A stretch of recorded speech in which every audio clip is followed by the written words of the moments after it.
Salut! Si tu nous suis sur Instagram, tu sais que depuis fin juin, Totoro a passé avec brio le VASP. On est super contents. Mais bon, 2 mois et demi plus tard, on a enfin reçu, là, hier, la nouvelle carte grise VASP Caravane. Donc, si t'es pressé, eh ben, c'est à prendre en compte. Ça prend pas mal de temps, mais ça dépend de la région où tu es. Nous, on est dans le Var, et quand on a appelé, parce qu'on la recevait pas après 3-4 semaines, on a appelé la préfecture pour avoir une estimation. Ils nous ont expliqué que dans le Var, c'était 2 mois et demi de moyenne. Ça a été ça, 2 mois et demi pour recevoir la carte avec marqué VASP dessus, après avoir obtenu pourtant le VASP et envoyé tous les documents. Mais avant ça, il faut quand même que tu saches qu'en fait, on a commencé à travailler notre dossier VASP début novembre, quand on est rentré du Népal. Donc ça fait, en fait, en gros, il y a plus de 9 mois. 9 mois et Il demi, y a même il y a 9 plus de mois 10 et demi. mois, ouais, du coup. Ah ouais, Ouais. 10 mois. Et en fait, ce qui prend du temps, c'est la prise de rendez-vous et les délais qu'il te faut pour obtenir tes rendez-vous. Et pour te donner une idée, une des premières choses qu'on a fait, c'est prendre rendez-vous avec Caligaz. On a pris rendez-vous dès notre retour avec Caligaz. Et le premier rendez-vous, c'était début novembre. Et le premier rendez-vous qu'on a pu obtenir, c'était le 10 janvier 2025.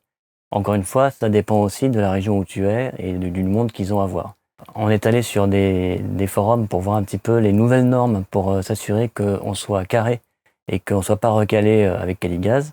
Et je lis sur les forums que, attention, il va y avoir de nouvelles normes en 2025. Du coup, je décroche le téléphone, j'appelle Caligaz le 2 janvier en disant voilà ce que j'ai lu sur Internet. Est-ce que vous pouvez me dire s'il y a de nouvelles normes afin que on puisse faire les travaux pour que le 10 janvier, on soit OK pour le passage Caligaz. Et là, la personne au téléphone me dit non, non, il n'y a eu aucun changement en 2025. Donc la personne nous dit non, non, pas de nouvelles normes. Donc on attend sereinement notre rendez-vous du 10 janvier et on fait pas de travaux. Et puis le technicien arrive, on ouvre le coffre avec l'installation gaz, même s'il vient pas que pour le gaz, attention, hein, mais on y reviendra après.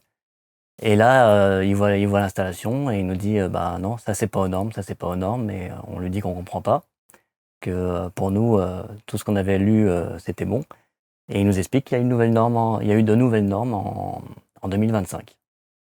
Donc, je t'explique pas un petit peu la douche froide. Là, on avait mauvaise parce que Caligaz, ça coûte quand même plus de 400 € pour la première visite.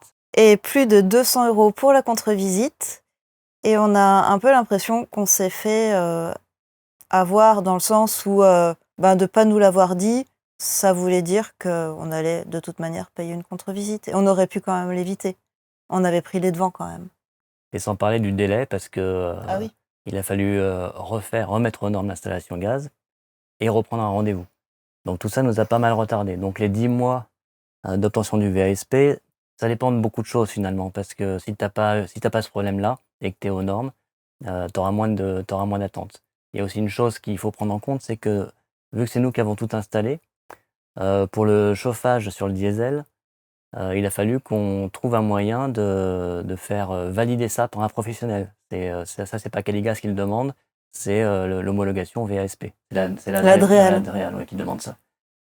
Donc voilà, toutes ces petites choses, quand tu fais tout seul, il faut le prendre en compte, c'est-à-dire qu'il y a des postes sur lesquels l'Adréal va te demander une certification par un professionnel, comme quoi c'est bien installé dans les normes.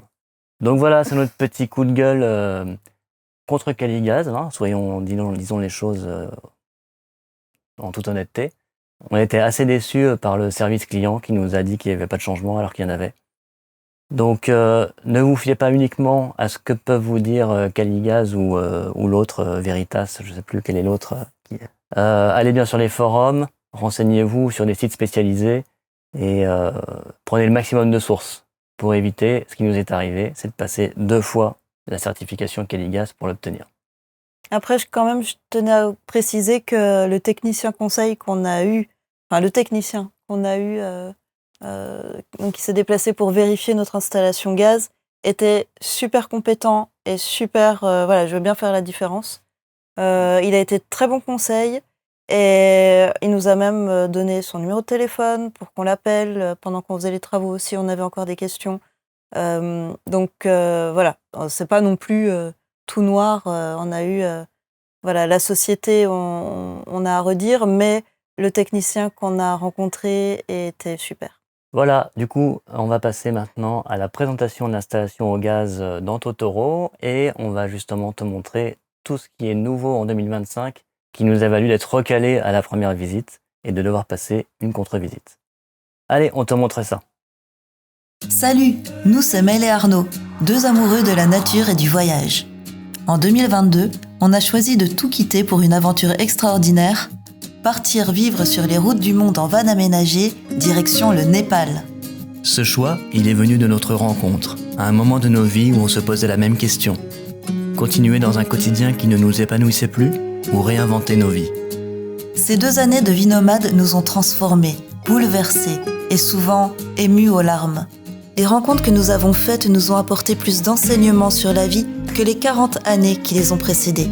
Apprendre à lâcher prise, se débarrasser du superflu, se reconnecter à la nature. Elles nous ont montré à quel point être est plus enrichissant qu'avoir.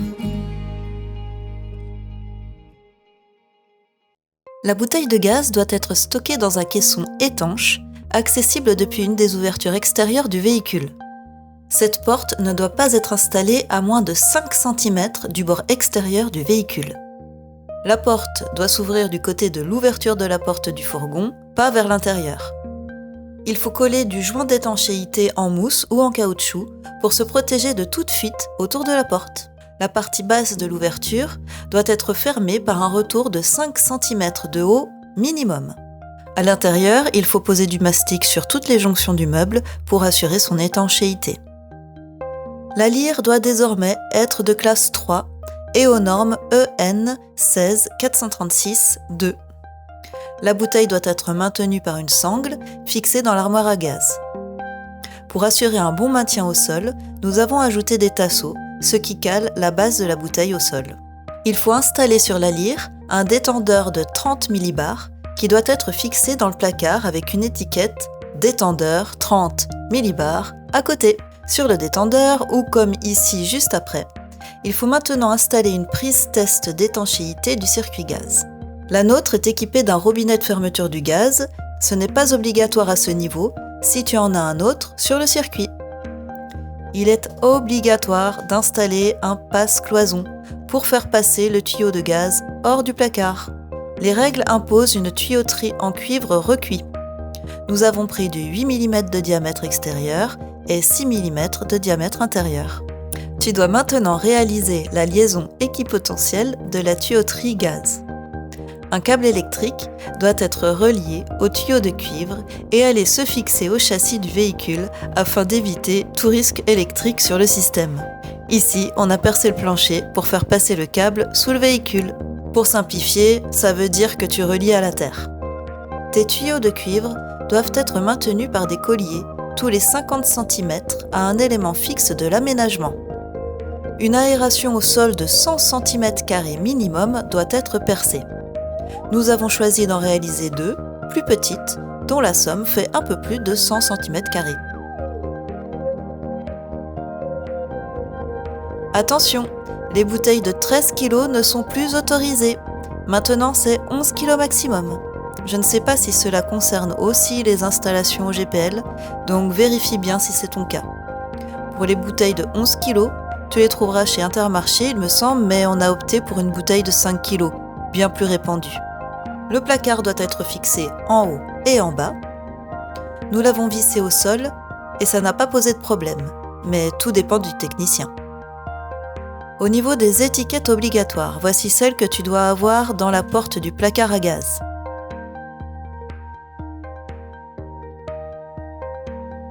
Et à l'intérieur de la partie habitable, tu dois afficher les consignes de sécurité.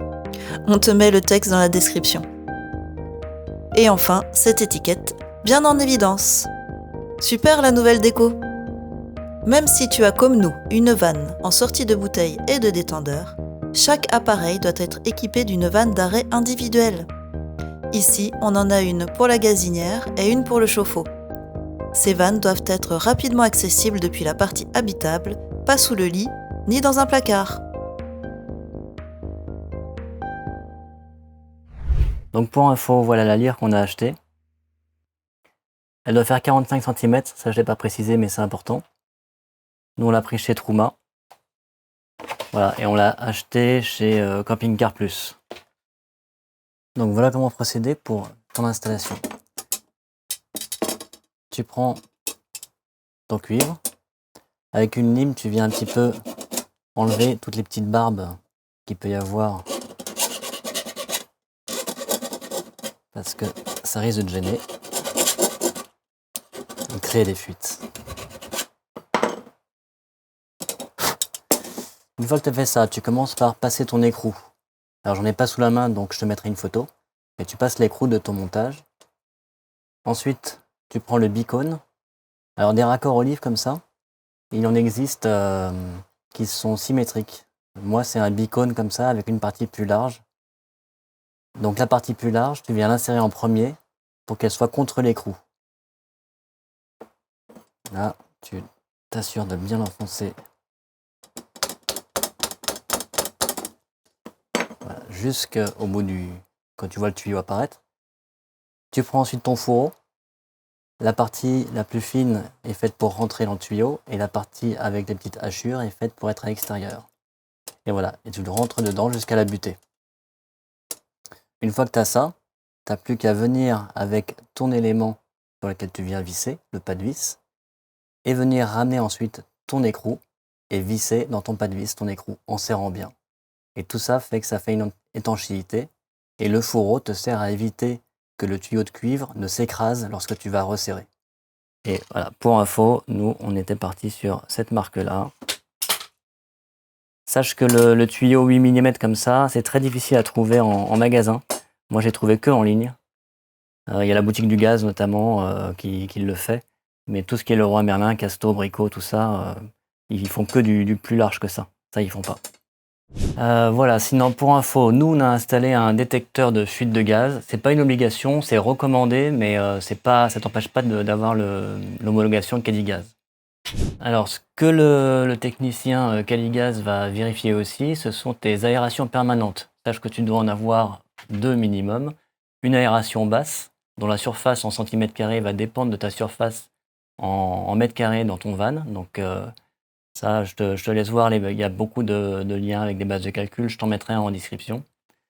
Et une aération haute. Alors nous, on n'a pas eu à percer l'aération haute parce qu'on a 2 lanterneaux qui ont une aération permanente et ça fait office d'aération haute.